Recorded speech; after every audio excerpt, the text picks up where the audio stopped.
governo de São Paulo enviou para a Assembleia Legislativa o projeto de lei 529 de 2020. Se aprovado, esse projeto promete mexer com a sustentação do Instituto de Assistência Médica ao Servidor Público Estadual, o IANSP. Para falar sobre isso, conversamos com Guilherme Nascimento, presidente da Comissão Consultiva Mista do IANSP. Olá, Guilherme, tudo bem? Boa tarde, olá Vivian, olá o pessoal do CPP, é um prazer, uma alegria estar de volta aqui na casa do professor, aqui junto com vocês no CPP. Muito obrigada a você por ter aceitado o nosso convite. Então vamos lá, Guilherme.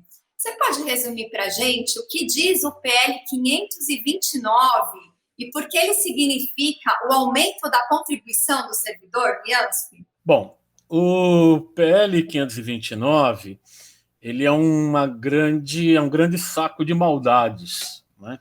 Ele extingue fundações e autarquias, são 10 autarquias e fundações que ele pretende extinguir, que o governo Dória pretende extinguir. E se isso não fosse o suficiente, ele propõe ainda o aumento da alíquota da contribuição ao IANSP. E no meio disso tudo, se isso não bastasse, ele vem com a grande jogada em relação ao IANSP. Ele fala que o IANSP está com problemas, e tem problemas no IANSP, né? Os contratos estão sendo terminados e muitas vezes não se consegue renovar o contrato. A tabela de preços está desatualizada, né? Há um grande problema na área médica, na área de saúde, porque os custos subiram. Tudo isso é verdade, não é? Mas aí ele vem com a grande sacada, a grande solução. Em vez do governo colocar a parte dele, né, os 2%, que é a bandeira de luta do IANSP, não, ele vem com a proposta de aumentar a contribuição do funcionalismo público ao IANSP. Numa lógica que a gente entende que é perversa, viu, Viga?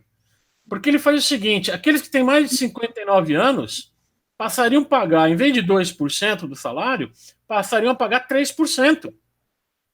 Então ele penaliza os mais velhos, penaliza os aposentados, né? Então quem tem mais de 59 anos pagaria 3%, os agregados passariam a pagar 3%, né?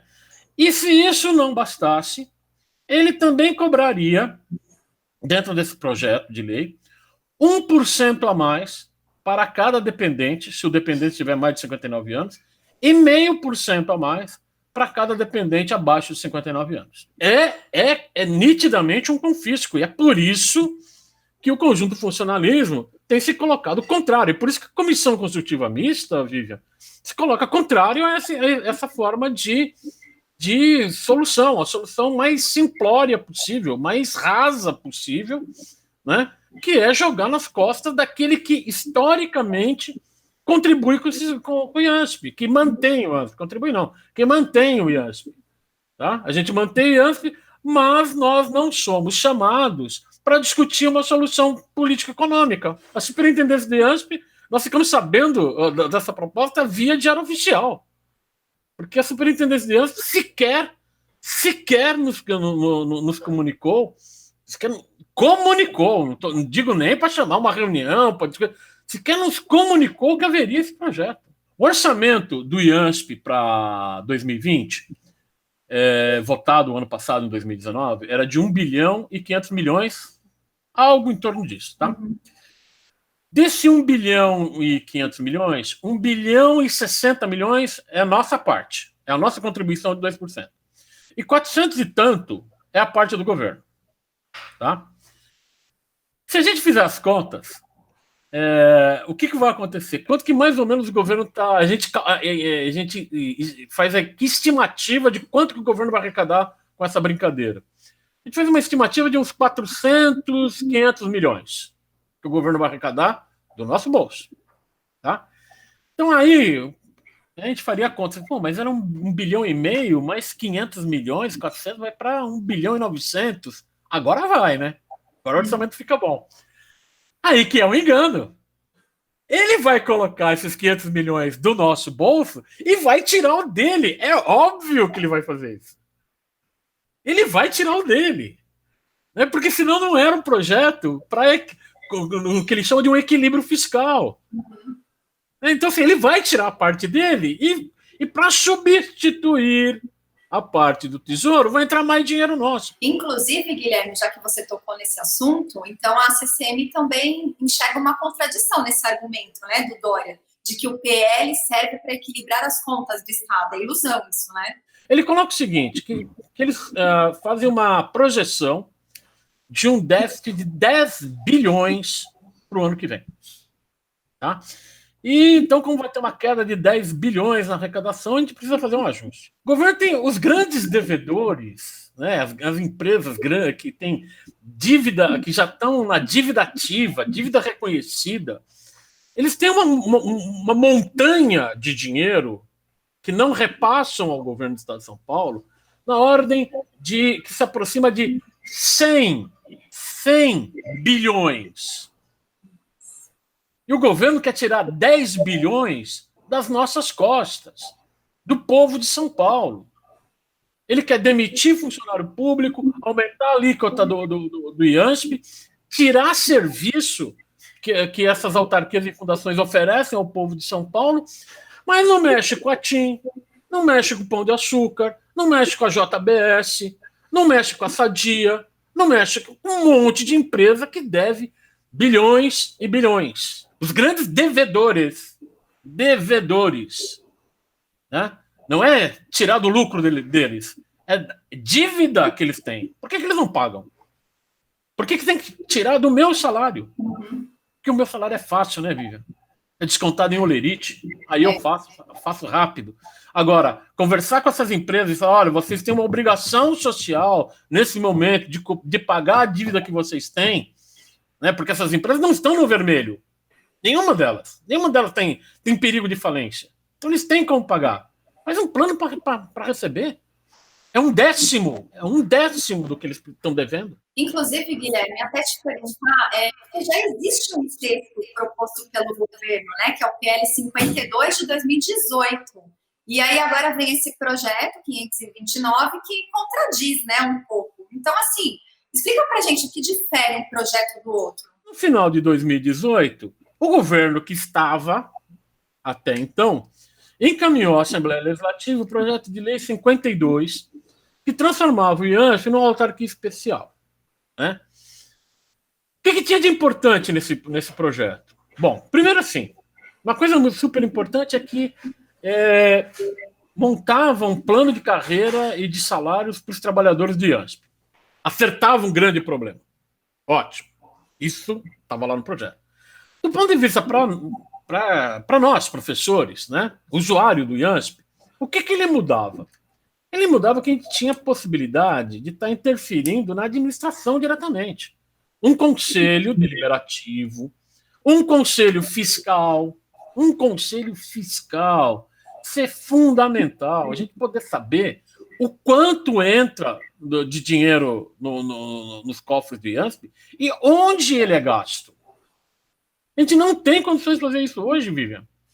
Então, o PL 52 permitia que houvesse um conselho fiscal, ao exemplo do que tem no SPPrev. Não estamos fazendo nenhuma mágica, nenhuma invenção da pólvora, não. Estamos pegando, já tem, queremos fazer igual aqui dentro. Né? E também, dentro desse projeto, questões como elevação de alíquota teriam que ser discutidas dentro de um conselho administrativo. Perfeito. Por quê? Porque precisa de um parecer técnico, financeiro, para poder analisar se é justo ou não ter um aumento de alíquota. Né? O PL 52 previa também que seria obrigatório a contribuição do governo aos cofres. Não estabelecia, né, vamos deixar isso claro para os nossos colegas professores, não estabelecia que ia ser de 2%. Tá? Mas deixava lá claro, tem que ter. A gente vai negociar ano a ano quanto que vai ser. Mas o governo, o Estado tem que contribuir. Né? Havia também, como a gente até deu uma comentada em off, a possibilidade do professor temporário entrar dentro como contribuinte do IANSP caso ele optasse por isso. Né? Não só dos professores temporários, mas também a possibilidade de funcionários de outras secretarias, né, que pagam o IANSP quando estão na ativa e quando se aposentam eles param de pagar e não tem mais direito. Né? Então, assim, a gente abriu uma série de leques de possibilidades de possibilitar aumento de receita, manutenção do aumento da receita e aumento da receita, sem necessariamente aumentar a alíquota. A alíquota é uma outra coisa para a gente discutir tecnicamente, sentar na mesa e ver o que é. E esse PL, Vivian, ele foi amplamente debatido, né? Nós conversamos aqui na TV do CPP sobre o PL, eu me lembro que a gente veio aqui conversar, né? Conversamos na Assembleia Legislativa, fizemos diversos encontros, conversamos com o próprio governo, com o IANSP, e foi acordado. Chegamos a um consenso. Olha, tem que ter conselho deliberativo paritário, eleito pelos funcionários públicos. Então, a representação dos funcionários públicos não é indicação do governador, é eleito por nós. Tá? Tem que ter um conselho fiscal, eleito, a parte do funcionário público, eleito pelos funcionários públicos. Então, aqui haviam alguns avanços importantes. E aí vem, com um canetaço, né, o governador Dória, e coloca esse PL 529, que fica para a gente mais ou menos evidenciado que eles não vão trabalhar o que o PL 52.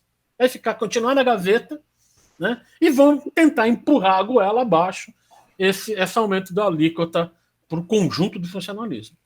É um absurdo, né? Porque era um projeto que tinha aí tudo para beneficiar, né? Tanto o IANSP quanto o servidor, né?